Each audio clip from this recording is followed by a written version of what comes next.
They are so excited because Luke Skywalker is here, and Amy's here with me. Yes, we miss you, stranger. Thank you. Missed you, too. The original Star Wars star, Mark Hamill, joins us.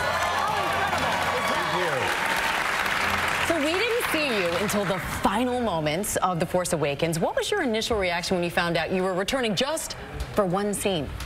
I thought, this is the most elaborate entrance of my career. Everybody talks about me for 2 hours. I'm reading it thinking, and I kept marking down, the sword of Skywalker is too powerful. Skywalker must be stopped. Everybody's talking about me. It was a shock.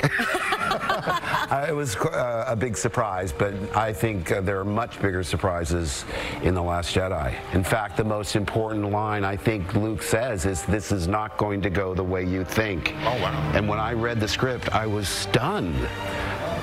These films now are being made by people that were children when the first films came out. They're the generation that grew up as fans and now are in charge of the franchise. And it's just wonderful to be associated with something that makes people so happy and is escapism. Yeah. You know, people want to get away from, we don't want real life.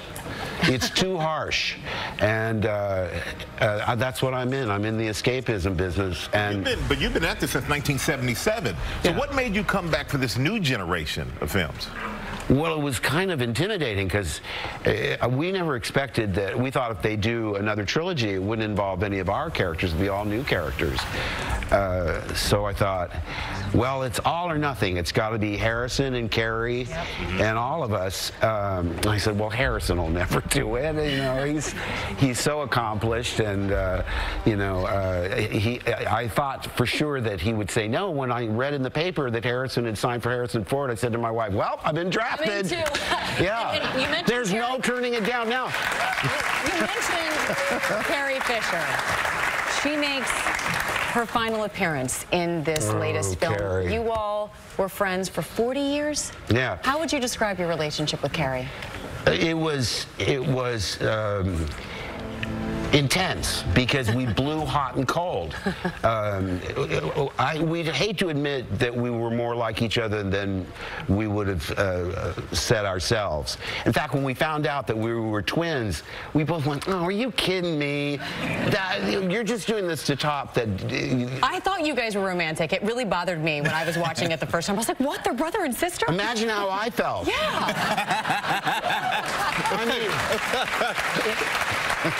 It was like the worst good news, bad news joke in the universe. The good news is there's a really attractive young woman in the universe. Bad news is she's your sister. Well, you know, it was horrible. And you have a son, Nathan. Now, when Nathan was born, you were just into these movies. But how was it for him, for your kids to grow up with their dad as Luke Skywalker? Well, he was born in England when we were making Empire Strikes Back, so he's got 2 passports. And oh, there he is. He's the most passionate Star Wars fan in my family. Griffin likes it, but he's like, he likes David Cronenberg films better.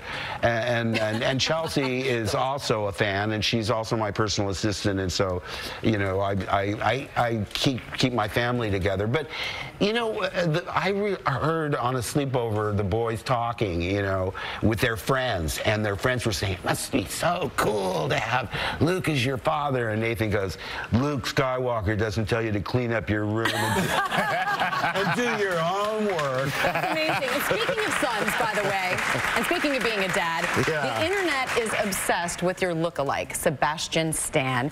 You've even called him your son. He had a message for you that we're going to play right now. Oh, yeah. Dad, hey, I know, I think the beard looks good, you know. I was sort of thinking of looking at your picture, but I'm pretty good with it now. Anyway, I just want to let you know I got orange juice and eggs and everything in the fridge, so when you get home tonight, you should be all good. If you want to feed the cat, too. Wow. Did you see the result? resemblance? Well, at first I said, he's way too handsome to be compared to me, really? But, you know, and then they morphed us together, and I thought, ooh, that is kind of spooky.